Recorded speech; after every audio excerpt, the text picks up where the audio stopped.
Mike, você poderia compartilhar conosco algumas de suas experiências e lições práticas que Deus lhe ensinou durante essas décadas em meio a tamanha batalha espiritual? Bem, em primeiro lugar, eu creio que a maior lição que eu aprendi foi que quando a Bíblia diz que nós não lutamos contra carne e sangue, é isso mesmo. É exatamente como ela diz, e não somente de modo figurativo. Ela não está falando sobre algo que está apenas na imaginação, mas que é real. E o mais interessante, pelo que eu entendi, é que o xamanismo é a religião que hoje cresce mais rápido na América do Norte. Isso é interessante, porque é óbvio que as pessoas acreditam. Como você define o xamanismo? Xamanismo é... Muitas pessoas usam a palavra bruxos médicos. Os Yanomamis chamam de chaboles. Eles são pessoas que mantêm contato diário com seus espíritos e alegam controlar esses espíritos. Eles, na verdade, têm esses espíritos habitando dentro deles. Eles são muito, como eu diria, têm ciúmes deles, protegem eles e eles fazem qualquer coisa que estes espíritos mandem. Eu me lembro uma vez que eu estava falando com um bautista, que era um xamã antes de aceitar Cristo em sua vida, e aconteceu que ele estava nos Estados Unidos quando houve o tiroteio na escola Columbine. E o comentário dele foi bastante revelador. Ele disse, é óbvio que essas pessoas estavam escutando vozes do mundo espiritual. E eu disse, por quê? E ele disse, acontecia comigo de eu estar deitado na minha rede e o barulho dos demônios nos meus ouvidos se tornavam insuportáveis. Eles me falavam que eu tinha que matar. Eu odiava todo mundo, eu odiava meus filhos, minha esposa, minha família, eu odiava todos da minha vila. Por fim, o barulho se tornava tão opressivo que eu me levantava, pegava meu arco e flecha, ia até uma outra vila e matava alguém, só para calar os demônios na minha cabeça. E ele disse, esse é o tipo de ódio que os demônios trazem. Para alguém entrar numa escola dessa maneira, é porque eles estão manifestando o tipo de ódio que eu conheci no mundo dos demônios. Esse foi o comentário dele sobre o caso. E em outra vez, acho que isso foi em 1993, eu estava em uma vila. A gente levou, não sei exatamente, uns 4 ou 5 dias para chegar lá. Chegamos lá e eu estava falando com um bruxo médico velho. E ele fez um comentário. Ele disse, eu conheço você. Eu disse, não, Shoaib, que é um termo educado para um senhor de idade. Na verdade, significa tio ou sogro. É somente uma maneira educada de se dirigir a um homem mais velho. Eu disse, não, Shoaib, não, você não me conhece. Eu nunca estive aqui antes. É a primeira vez que eu venho na sua vila. Ele disse, não, eu vi você na sua vila. E eu disse, eu sorri, Shoaib, você nunca esteve na minha vila. Se fosse, eu saberia. Eu teria reconhecido você. Além do mais, levou muitos dias de barco a motor para chegar aqui. Se você fosse caminhar pela floresta ou remar em uma canoa para chegar na minha vila, você levaria semanas para chegar lá. Não, você nunca esteve na minha vila. Ele sorriu rapidamente e disse, bem, eu nunca fui lá fisicamente, mas eu vi você na sua vila. Eu lamou contra você, ele me disse. E essa é uma palavra usada em guerras e significa ficar à espreita ou fazer uma emboscada para alguém.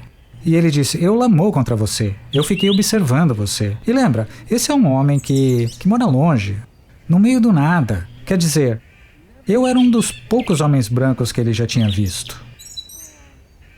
Ele nunca tinha visto nenhuma tecnologia moderna, além do barco a motor que a gente tinha, os facões, machados e espingarda. E ele disse, eu observei você na sua casa. E você estava olhando fixamente para isso. E ele fez assim com as suas mãos mostrando um quadrado. E disse, você estava olhando fixamente para isso, saiu uma luz e você fazia assim com seus dedos. Eu entendi que ele estava descrevendo eu trabalhando de noite no computador. E isso me abriu os olhos.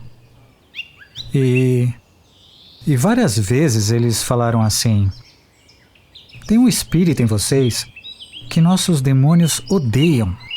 Nosso Recula odeia o espírito de vocês. E a gente sabe de quem ele é. É do Deus inimigo. A gente sabe disso. Para eles é muito real, muito real. Os Yanomamis têm uma descrição tão incrível do céu que os bruxos médicos deles contam. Eles falam sobre as ruas de ouro, eles não chamam de ruas. Eles dizem as trilhas são muito largas. Eu estava com um anel grande da minha escola, um anel de ouro da escola. Ele virou o anel e disse: elas são dessa cor aqui. Lá tem uma porção de água que se você pegasse com as mãos e colocasse essa água na boca, você nunca morreria. E disse: é tão limpo, é como se nem tivesse água, é cristalina. Onde esse ser supremo, é assim que eles falam, Yaipata, que significa ser supremo, onde esse ser supremo mora. E para os Yanomamis, ele é conhecido como Yayuananabuewa, o Deus inimigo. Ele disse: onde ele mora, onde ele se senta, é um lugar alto onde ele senta. E tem um Wenkonyanonenche, um arco-íris em volta do trono inteiro nesse lugar alto. Eles não chamam de trono, chamam de um lugar alto onde esse ser supremo senta. E existem seres que não fazem nada a não ser cantar e dizem: a gente odeia escutar, e tampam os ouvidos. A gente odeia escutar, mas a gente só consegue ver de longe, não consegue chegar perto. E eu lembro, a primeira vez que um deles me disse isso, dava para notar tristeza no olhar dele, entende? E eu perguntei: por quê? Por que você não consegue chegar perto? E ele, com um olhar distante, disse: a luz é tão inacessível. E eu pensei: uau, uau. Veja, em Timóteo diz que somente Deus é santo e habita em luz inacessível. E ele sabia disso, e um homem velho, um velho chabole, médico bruxo, até descreveu para mim as pedras de fogo no céu. E eu fiquei pensando: não, você se confundiu, agora você está falando do inferno, você saiu do céu e foi para o inferno, porque no meu céu não tem pedra de fogo. Veja, eu conheci as ruas de ouro, o mar de cristal, o trono elevado, o arco-íris ao redor do trono, os anjos cantando, mas pedras de fogo? Não, não no meu céu, não no meu céu. Imagina a minha surpresa quando meses, talvez anos depois, eu estava lendo Ezequiel 28 e lá diz que Lúcifer andava entre as pedras de fogo até a presença de Deus. Aquele médico bruxo sabia mais a respeito do meu céu do que eu. Várias vezes eu cito esse fato para os que falam: o que te dá o direito de levar um deus ocidental para os Yanomamis? Eles têm a religião deles, eles são felizes, deixa eles sozinhos. Eu digo: eles sabem mais sobre o meu céu do que eu. Aí eu conto para elas o que aquele médico bruxo falou. Eles têm um conhecimento incrível, mas uma coisa eles não sabem. Eles acreditam que esse Deus é inimigo deles. Eles não sabem que ele é um Deus de amor.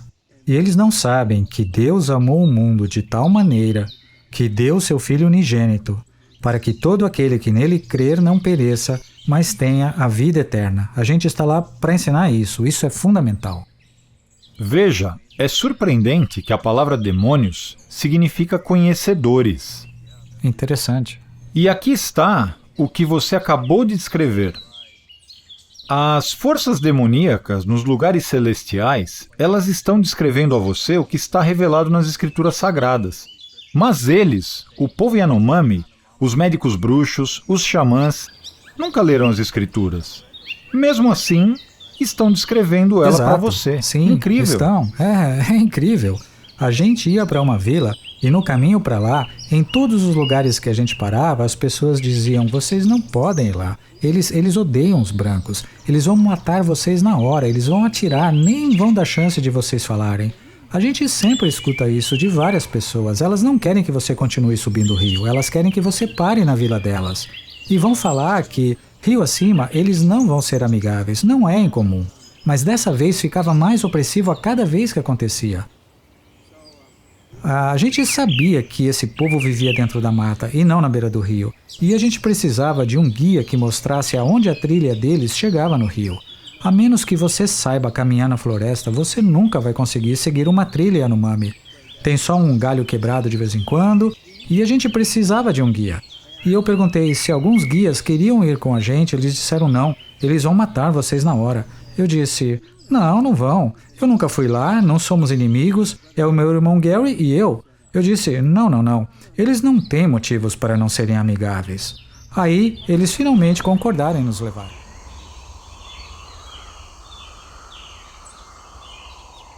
Alguém disse que a gente era de Koshilowatele e eles já tinham ouvido falar de Koshilowatele. Aí tiraram as barreiras e deixaram a gente entrar na vila.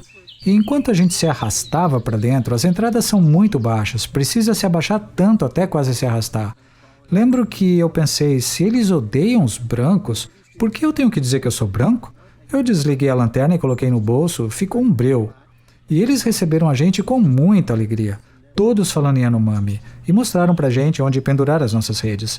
E todos concordaram que a gente ia fazer isso no escuro, somente com a luz do fogo. E todos os homens que estavam viajando comigo estavam de roupa e boné. E no escuro realmente ninguém notou que o Gary e eu éramos diferentes, porque todo mundo falava Yanomami. Na manhã seguinte, eu estava com uma coberta sobre o meu rosto por causa do frio da floresta, muito úmida. Eu estava deitado e veio um homem velho. Ele queria cumprimentar os visitantes, que até então ele achavam que eram todos Yanomamis. Mas eu estava um pouco mais longe do fogo porque a fumaça me incomoda um pouco. E eu estava com a coberta no meu rosto por causa do frio. Aí ele puxa a coberta para me cumprimentar, umas 5:30 da manhã, logo que o sol nascia. Aí ele começou a gritar bem alto porque ele viu que eu era branco. E ele disse... Peguem as armas, estamos cercados de brancos. Vou te falar, todos vieram correndo de todo lado daquela Shabano com arco e flecha, bastão de guerra, machado, facão. Eu acho que tinha, eu não sei, provavelmente 50 a 75 homens vindo de todo lado com armas de guerra. Então, os nossos homens se colocam na minha frente e começam a balançar os braços e ele diz, não, ele não é branco. E eu pensei, o que vai acontecer? E ele disse, a mãe dele colocou roupa nele quando ele era bebê e a pele dele ficou branca, ficou assim. Por fim, todos vieram e cumprimentaram a gente com muita alegria.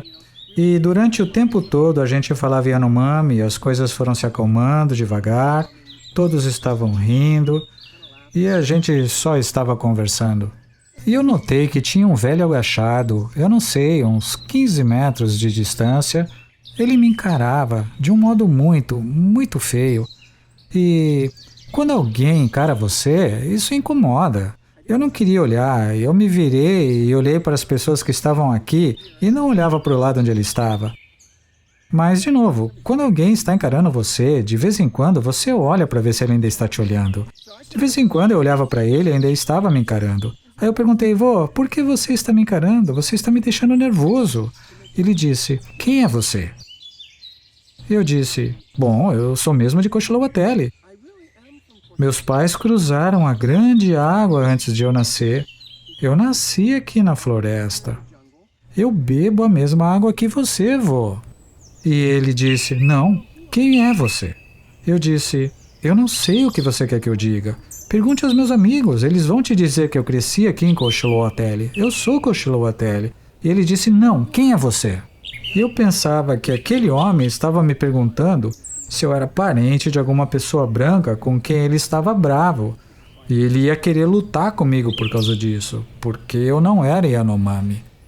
Então eu disse, eu não sei o que você quer que eu responda. A gente escutou que você estava bravo com alguém do meu país. Eu não sei porquê, mas eu não sou parente dele. Eu não faço a menor ideia. E ele disse, não. Na noite passada, quando vocês chegaram na minha vila, eu toquei um de vocês, e eu acho que foi você. E ele esfregou o braço assim e disse, meu braço ainda dói, levei um choque, igual ao de uma enguia elétrica quando eu te toquei. E ele falou mais, meu recula fugiu durante a noite. Os poucos que tiveram coragem de voltar ficaram acordados a noite toda, vomitando com a sua presença. Eu quero saber quem você é. E qual espírito você tem para fazer o meu Recula, meus espíritos, reagirem desse jeito? Na distância que eu estou de você agora, meu espírito, meu coração está assim. Eles estão terrivelmente incomodados com a sua presença. Eu quero saber de quem é o espírito que você tem. Que oportunidade aquela. O Gary e eu sentamos com aquele velho e compartilhamos com ele por horas. Nós contamos desde a criação, quer dizer, desde quem Deus é, a criação, o jardim do Éden, o pecado no jardim, até chegar na crucificação e ressurreição de Jesus Cristo. E o velho escutou tudo tão bem. Dava para ver que ele estava atento, balançando a cabeça e estalando a língua. Depois ele falou: eu sei de quem vocês estão falando. Do Deus inimigo, do Yayuananabuewa. Eu vi a terra dele e descreveu igual aos outros bruxos médicos. A gente voltou para casa. Levou quase 5 dias para chegar. E eu estava contando para o Bautista sobre esse homem e ele disse: olha, isso é muito parecido com o que aconteceu quando eu falei para o meu pai pela primeira vez a respeito de Deus. Eu gostaria muito de encontrar com esse homem. Aí no dia seguinte, pegamos os barcos e voltamos para lá para que o Bautista pudesse testemunhar para aquele velho. E a vila estava totalmente abandonada. Nos 3 ou 5 anos seguintes, a gente foi várias vezes lá para que o Bautista pudesse falar com o velho, e todas as vezes a vila tinha acabado de ser abandonada. E ele disse: os espíritos sabiam que a gente estava vindo, e eles não queriam que eles escutassem mais. E eles tiraram ele daqui. Nunca mais vimos o velho. Eu oro para que a semente que o Gary e eu plantamos naquele dia lá com ele, há muito tempo, tenha dado algum fruto, mas eu não sei, eu nunca mais vi o homem. Mike, você pode resumir para a gente a história do Bautista? Quem era ele e o que aconteceu na vida dele? Sim. Ele foi um dos primeiros, possivelmente o primeiro verdadeiro convertido ao cristianismo entre os Yanomamis. Naquele tempo, meu pai estava trabalhando com os Yanomamis bem mais acima deste ponto do rio. O rio era muito turbulento, era difícil chegar lá, onde meu pai e minha mãe trabalhavam. E eu acho que na época eles tinham 7 filhos pequenos e quase morreram afogados várias vezes, outra longa história. Mas veio um missionário solteiro e ele concordou em levar a casa do meu pai para Calirocos, mais para cima do rio.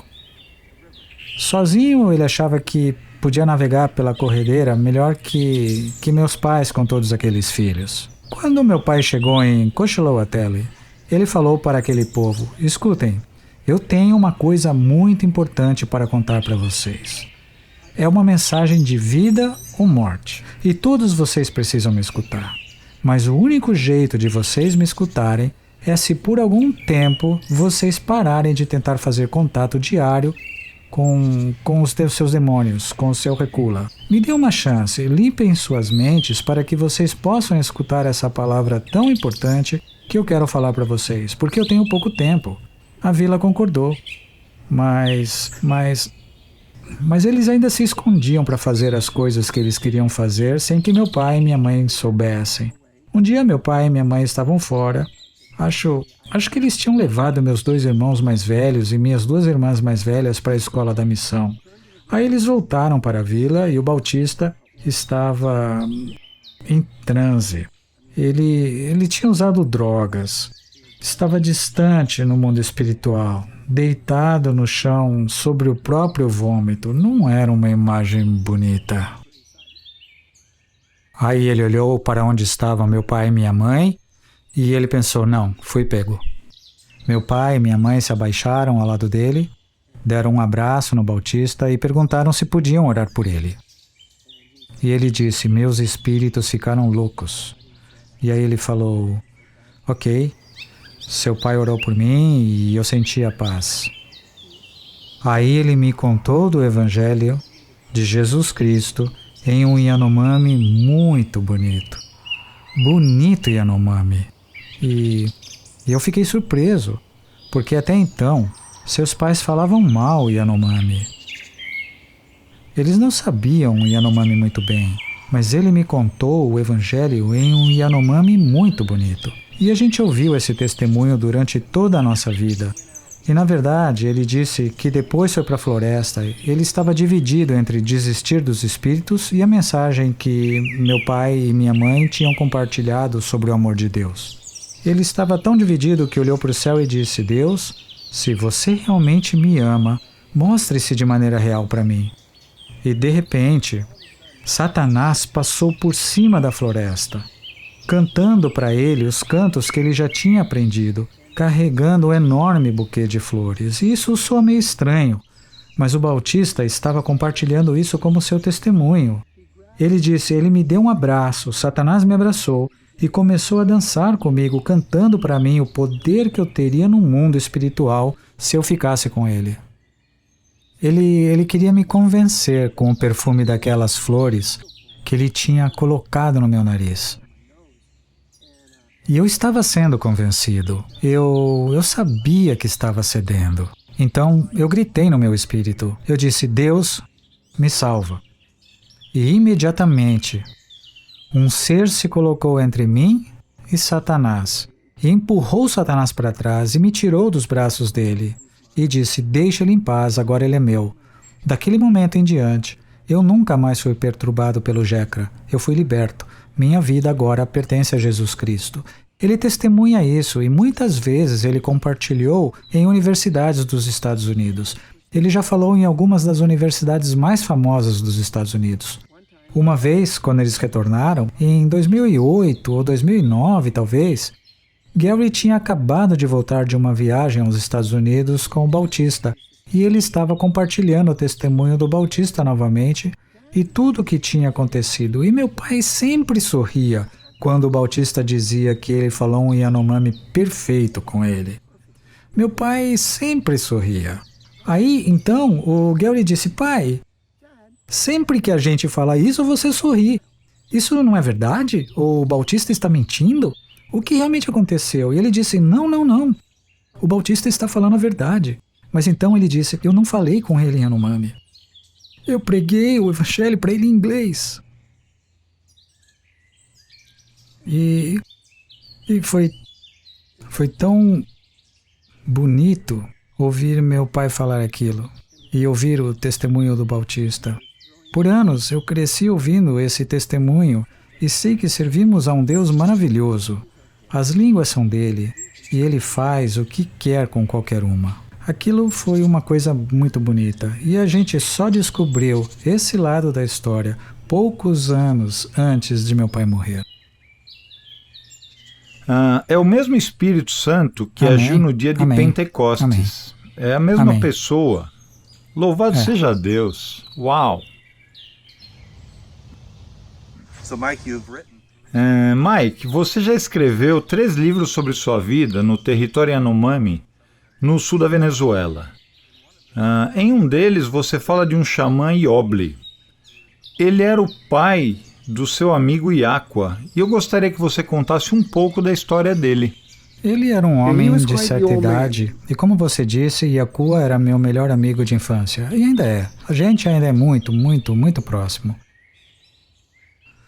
Mas, durante anos, eu fui atacado pela língua daquele homem. Ele odiava o Evangelho. Qualquer coisa ligada ao Evangelho. Na verdade, quando a tribo dele passava pela nossa vila, indo da vila deles para outra, ou voltando o rio acima, ele fazia questão de mostrar que ia ficar no barco, na canoa. Ele se levantava, depois que todos saíssem da canoa, ficava em pé no mesmo lugar onde ele estava sentado e propositadamente virava as costas e ficava olhando para o rio, só para não olhar para a nossa vila. Ele não queria nem olhar para a nossa vila, porque ele odiava ouvir o nome de Jesus. Ele brigava feio com a gente sempre que a gente falava o nome de Jesus. E isso aconteceu logo depois que o presidente Chaves mandou a missão Novas Tribos sair da floresta. A gente estava discutindo se deveria ter um seminário. Ele estava agendado. E a gente estava discutindo se deveria manter, pois quando Novas Tribos foi embora, a gente perdeu todo o suporte aéreo. E estar quase 300 milhas longe da cidade mais próxima era uma preocupação. O bom senso dizia que a gente deveria guardar uma reserva de gasolina suficiente em nossa vila para chegar até a cidade mais próxima se fosse preciso. E se fizéssemos o seminário, toda a gasolina que a gente tinha na vila seria consumida até a última gota. Para falar a verdade, eu me lembro que eu disse que a gente não deveria fazer o seminário, deveria guardar a gasolina. Minha filha mais velha, de quase 6 anos, tinha falecido alguns meses antes disso. E eu sabia o que era uma emergência médica. E como os meus pais já eram idosos, eu achava que a gente deveria guardar o combustível que a gente tinha. Mas o meu pai não quis me escutar e disse, não, na verdade a gente precisa seguir em frente e ter o seminário. Então a gente decidiu seguir em frente e ter o seminário. A gente mandou os nossos barcos para todas as vilas para buscar os alunos do seminário. E um deles era o filho deste Aubrey, o médico bruxo. Aí nosso barco atracava ali e eles vinham. E quando o piloto do barco que foi até a vila do Aubrey e outras vilas veio para cá, ele estava fora de si. Ele disse, Mike, você não vai acreditar quem está no barco. Quando você faz um seminário, a gente está falando de trazer umas 300 pessoas, porque a maioria delas traz as esposas, os filhos e suas coisas. É um projeto enorme. A gente tem que se preocupar com o lugar onde eles vão dormir, com a alimentação deles, enfim. Eu estava por aqui tentando concluir toda a preparação do seminário. E eu disse, chega de brincadeira, me diz quem está aí com você. Ele disse, estou com o Aubrey. E eu disse, você está louco? O que você está pensando? Por que você trouxe esse velho médico bruxo para o nosso seminário? E ele disse, não se preocupe, ele está muito doente. Na verdade, ele quase morreu. As pessoas pensaram que ele estava morto. E você não precisa se preocupar com ele, ele está muito doente. Ele nem vai saber que está aqui. Eu disse, assim espero. E eu me esqueci dele quase imediatamente. Em nossos seminários, a gente tem em torno de 8, 10 ou mais ex-médicos bruxos de diversas vilas da região e que agora frequentam nossas aulas. E então, a maioria desses homens, sendo xamãs, sendo médicos bruxos, esteve envolvida em guerras junto com ou contra o velho Aubrey. Portanto, eles conheciam ele intimamente no mundo espiritual, embora a maioria deles nunca tinha encontrado com ele pessoalmente. Então, eles começaram a fazer visitas para ele, e ele era uma figura cativante deitado na rede dele. Eu nem sabia disso, e a gente terminou o nosso seminário de 2 semanas, e no último dia a gente sempre abre para compartilhar pedidos de oração e testemunho dos alunos. Muitas dessas pessoas são de vilas onde existem muitas batalhas espirituais acontecendo. Essas pessoas vão voltar para frente de batalha.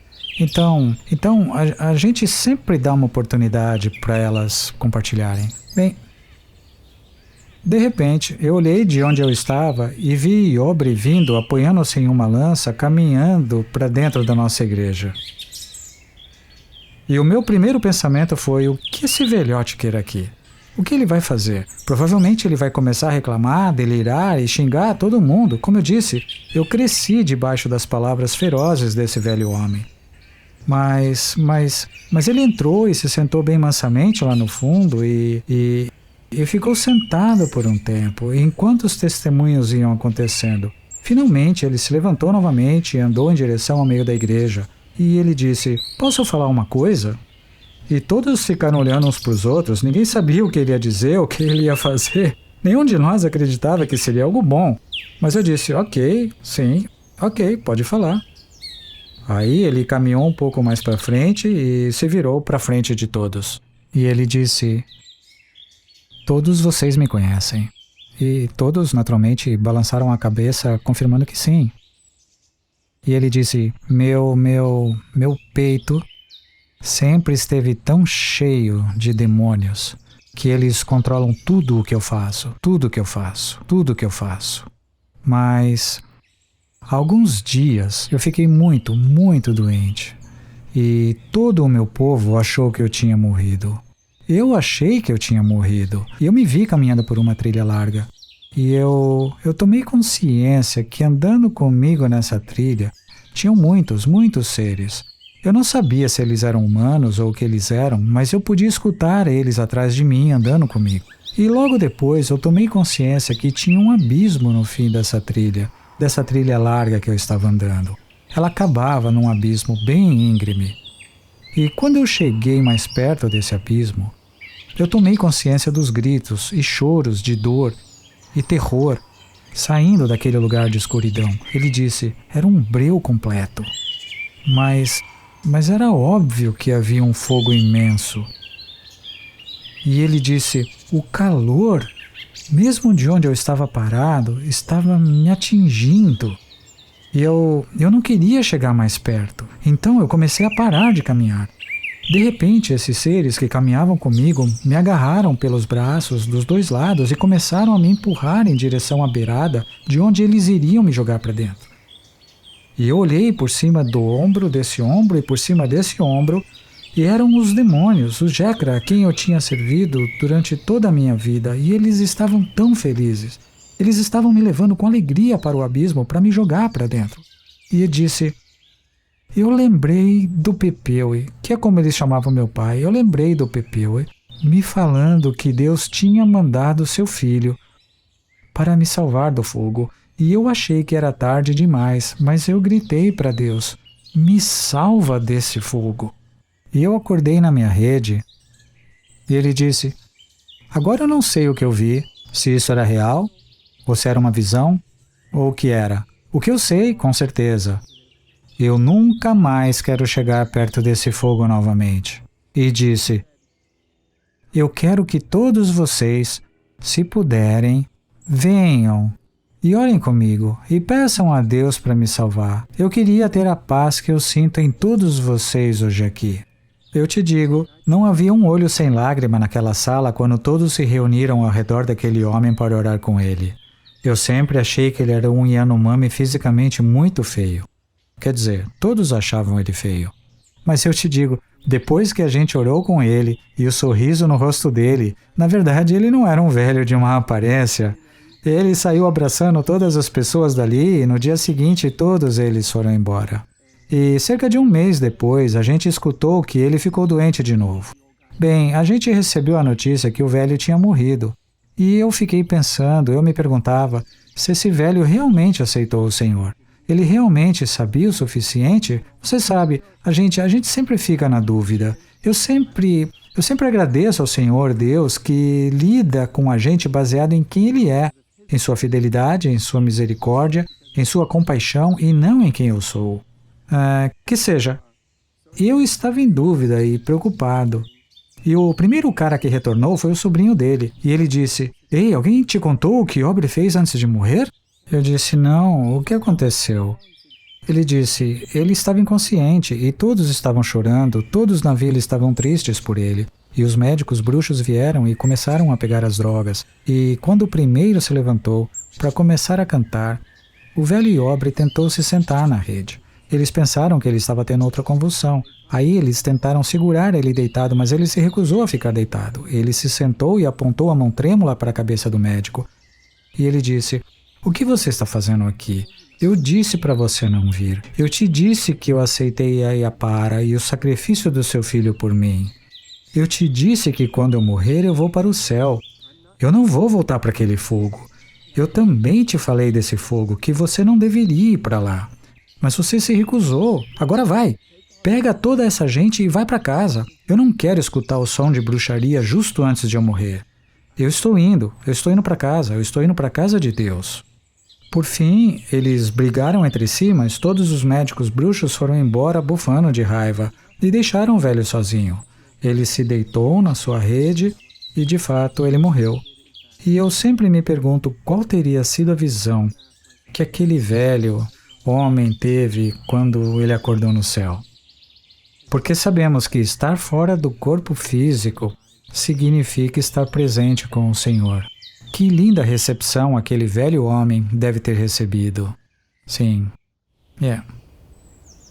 Aleluia! Amém. Louvado seja Deus! Deixa eu te fazer uma pergunta sobre uma outra história que você conta no seu livro.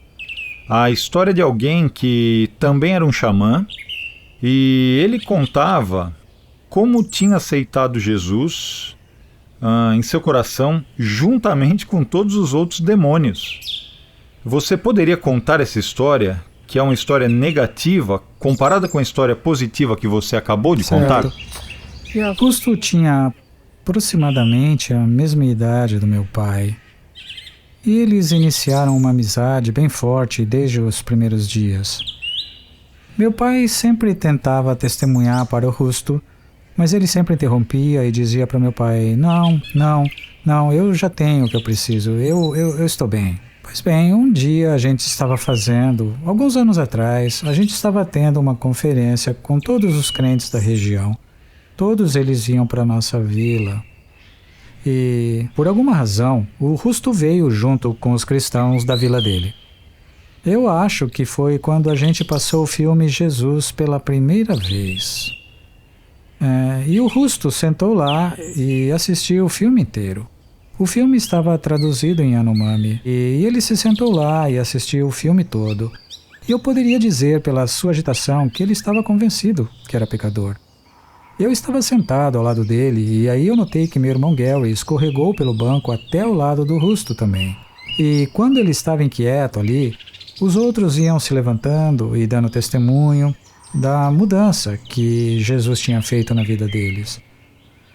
E como eu disse, era óbvio que o Rusto estava com uma convicção profunda. Então Gary disse: Vô, Shawab, você quer ir lá na frente? Eu vou com você, se você quer aceitar a Jesus. E o velho disse: ok. Ele balançou a cabeça dizendo que sim, mas aí rapidamente ele começou a sacudir a cabeça dizendo não. E aí a gente desistiu, porque se alguém vai lá na frente só porque está sendo pressionado, então não é verdadeiro. Tem que partir deles.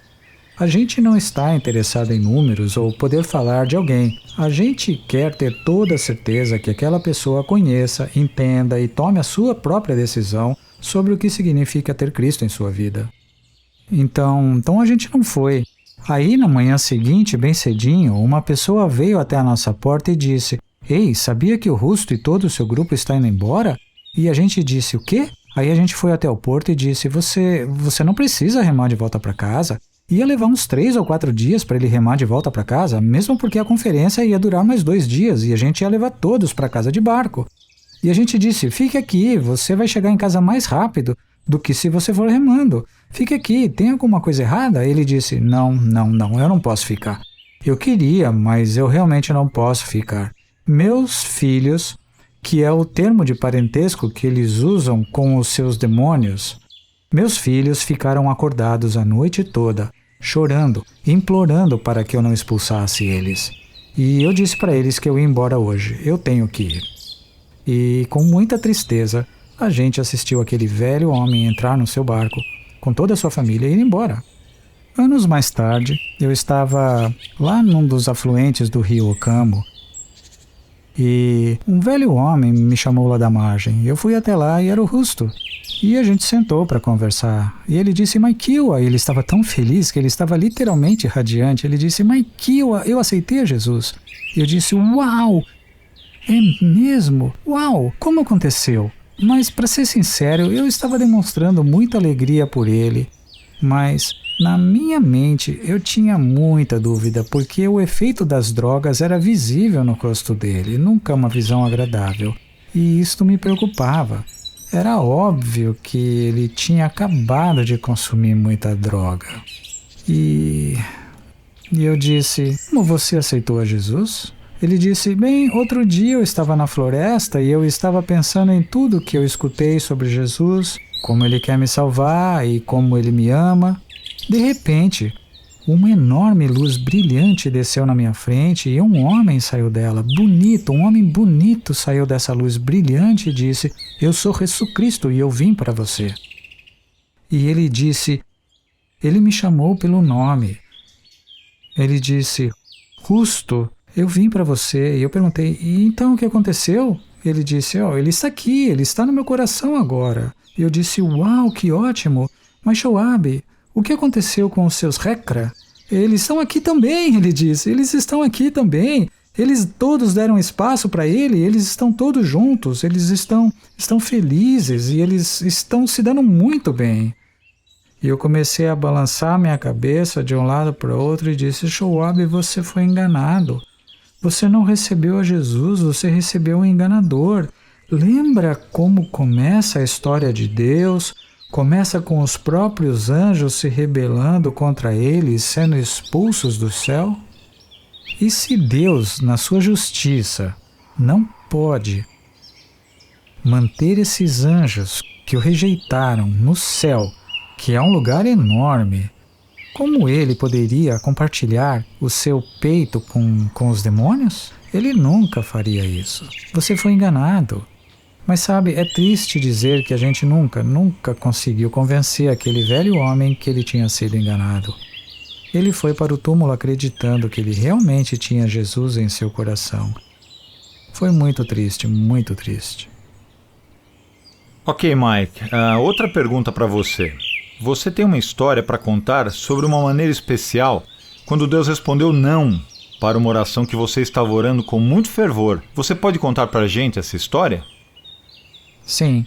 A mãe de um rapaz que trabalha com a gente, que é um rapaz muito crente, a mãe dele é cristã há muitos anos. Um dia, por volta das 5 da tarde, isso foi provavelmente em outubro de 2020, ele e os irmãos vieram correndo e muito agitados, dizendo que a mãe deles tinha acabado de falecer. E eles pediram gasolina suficiente para ir até algumas vilas buscar alguns parentes. E eu dei a gasolina que eu tinha. E eles iriam fazer a cerimônia de cremação. Os Yanomamis cremam os seus mortos. Eles iam fazer a cerimônia de cremação logo cedo na manhã do dia seguinte. E eles iam passar toda a noite levando seus parentes para lá. Bem, umas 5:30 da manhã veio uma chuva torrencial e caía muita água. Estava chovendo tão forte que eu acordei e fiquei pensando, Senhor, por favor, pare essa chuva. O Senhor sabe que essas pessoas são pobres, elas precisam dessa cerimônia, elas precisam acender o fogo. E, Pai, o Senhor controla o clima, por favor, para a chuva. E a chuva não parava. E durante aquela manhã toda eu orava, Deus, o Senhor controla o clima, pare a chuva. Por que o Senhor está fazendo aquela pobre vila sofrer tanto? Eu fiquei orando, e na verdade eu estava ficando meio desapontado que Deus não estava respondendo minha oração tão fervorosa.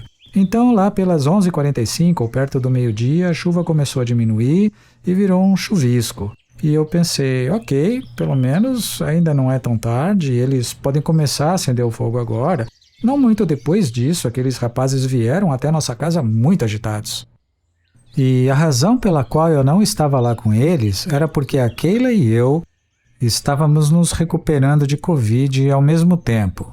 A gente não queria criar perigo para os outros saindo de casa. Nós dois ficamos bem doentes. Então, alguns rapazes vieram até a nossa casa e disseram, a velha está viva. Eu disse, o quê? O quê? Eu aqui orando o tempo todo pela chuva? Eles disseram, a gente ficou esperando a chuva parar e ela não parava. E finalmente, quando era sol do meio-dia, ela começou a parar. Aí, de repente, a gente estava quase acendendo fogo para cremar o corpo. Alguém viu que a rede que ela estava amarrada se mexeu. Eu disse, o quê? Eles disseram sim, ela estava se mexendo e eles correram até lá e a filha dela desamarrou a rede. Eles abriram, seguraram a mulher e ela começou a recuperar a consciência devagar. E um deles disse, você precisa escutar essa história. Ela disse que foi para o céu. E alguns anjos encontraram com ela, mostraram para ela o céu, mas falaram, você não pode ficar, você tem que voltar. Seu trabalho ainda não terminou, você tem que voltar. Ela disse, eles até me mostraram meus netinhos lá, mas eu não tinha mais ninguém da minha família no céu. Muito triste que meu pai, minha mãe e todos da minha família que já morreram não estavam lá. Mas eu fiquei muito feliz por ver meus 3 netinhos no céu. Mas eles disseram que eu tinha que voltar porque muitos da minha família ainda precisavam ouvir. E eu fui mandada de volta com um propósito. E ela disse, eu não vou ficar aqui por muito tempo, eu tenho que voltar. Mas eu sei que eu vou voltar porque eu já deixei minhas pegadas no céu. E sim, essa foi uma vez que eu tive que dizer, Deus, obrigado por me responder não para a chuva. Porque se não estivesse chovendo, aquela senhora teria sido cremada às 7 da manhã, com toda certeza. Sim, louvado seja Deus. E você disse que ela ainda está viva? Sim, ela está viva até hoje. Isso já faz um ano ou mais, ainda certo? Não, agora em outubro vai fazer um ano. Uau. Yeah. Aleluia. Incrível, incrível testemunho. Ela vai se levantar e dar o seu testemunho sempre que tiver uma oportunidade. Ela realmente ama o Senhor e é verdadeiramente muito grata por saber do que ela foi salva. Amém. Bem, a gente fica ansioso para encontrar Amém, ela na glória. Amém. Eu quero fazer mais uma pergunta. Você tem uma história sobre um presente de Natal que você recebeu? E ele tem algumas implicações poderosas. Você pode Sim. contar para a gente? Sim, você sabe, quando se está na floresta e o avião chega trazendo correspondência, você espera receber correspondências especiais. No meu caso, eu daria tudo por um pacote de chocolate Snicker ou algo parecido. Então, quando eu recebi um pacote da igreja, eu pensei que seria algo muito bom. Minha mulher e eu abrimos o pacote com muita expectativa e era um livro esquisito de desenhos em quadrinhos muito feios. Eu gosto dos quadrinhos antigos da Warner Brothers, Pernalonga, Zé Colmeia, mas receber esse livro de quadrinhos feios, desenhos do Pokémon, confesso que eu fiquei um pouquinho ofendido. Naquela noite eu fiquei pensando de todas as coisas que eles poderiam mandar pra gente, por que a igreja que nos sustenta mandaria esse livro feio? Aí a Keila disse, olha, tem uma carta.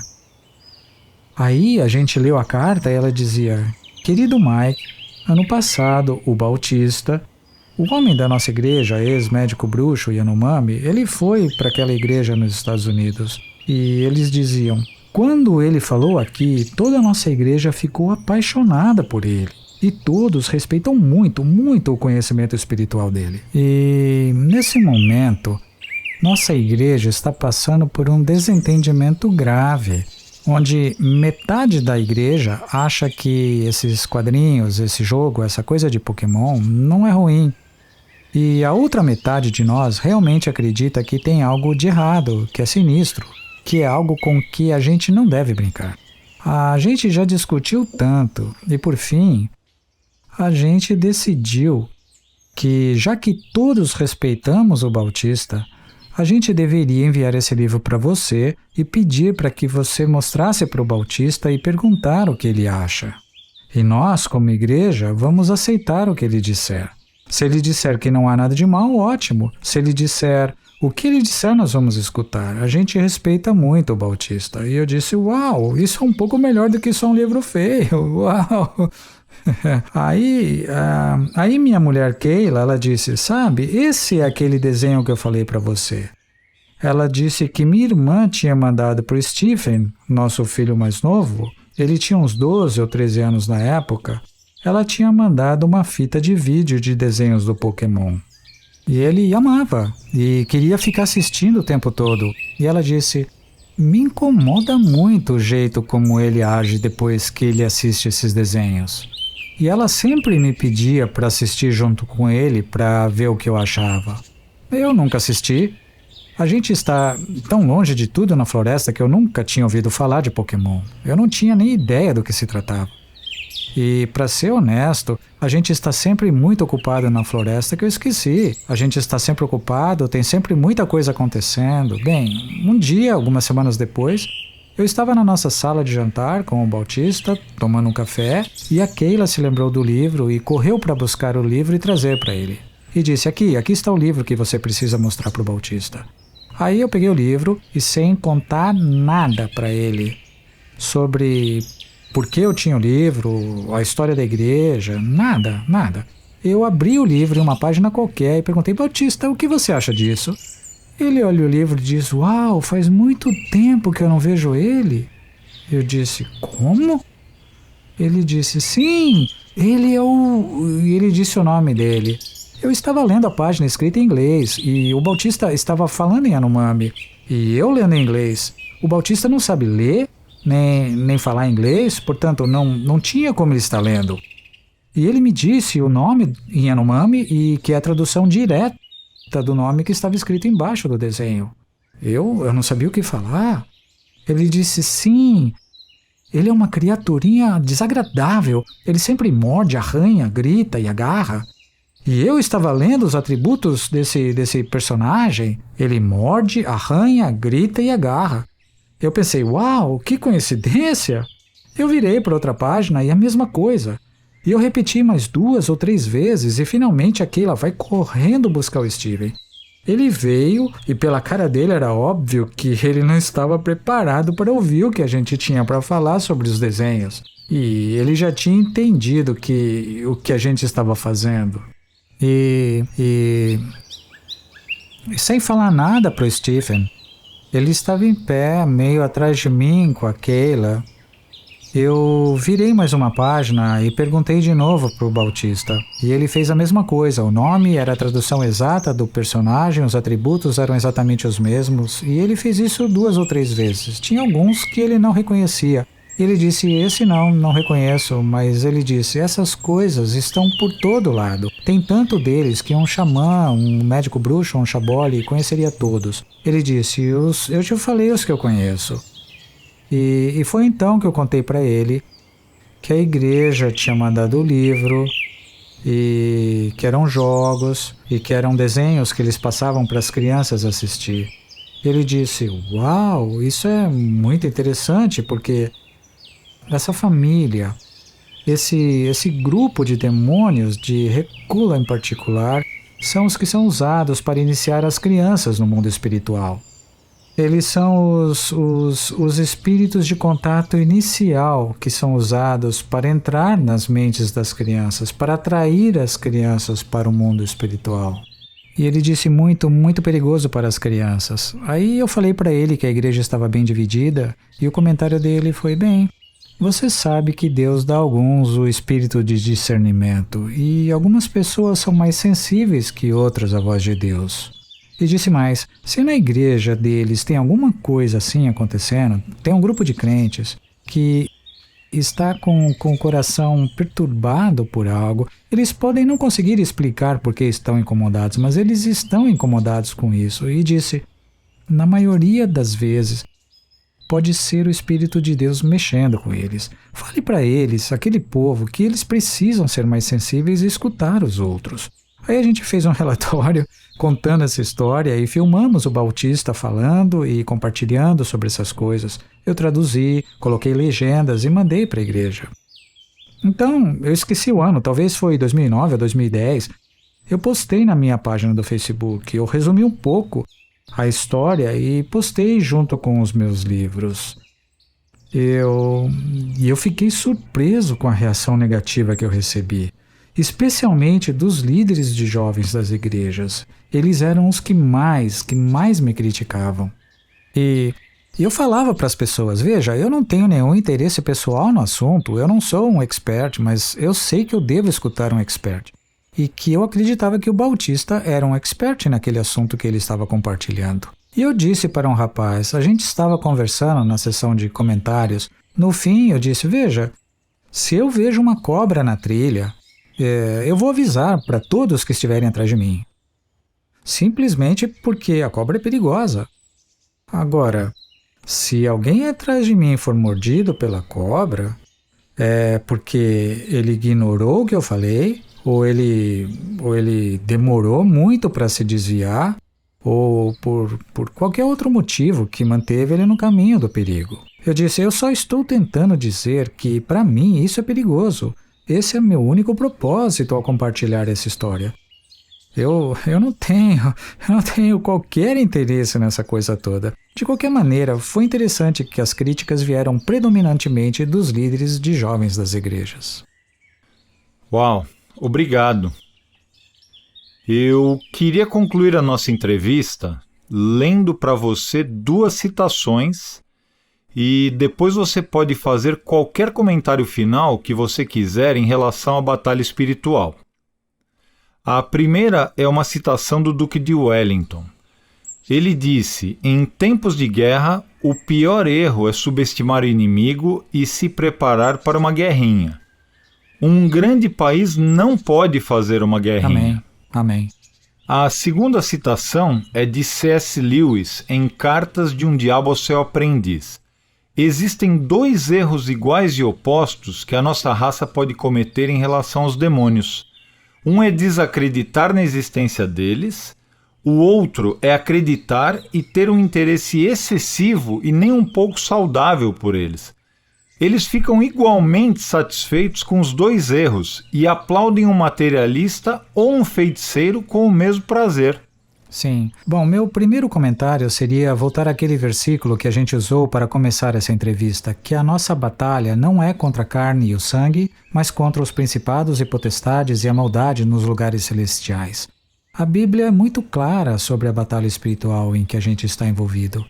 E o meu segundo ponto seria que as pessoas que a gente vai ensinar a reconhecer dinheiro falso nunca devem manusear, olhar, examinar nada que tenha a ver com as notas falsas em si. Elas devem manusear, tocar, estudar e se familiarizar somente com o dinheiro verdadeiro, para que só no tocar, só com um olhar rápido, elas possam identificar uma nota falsa.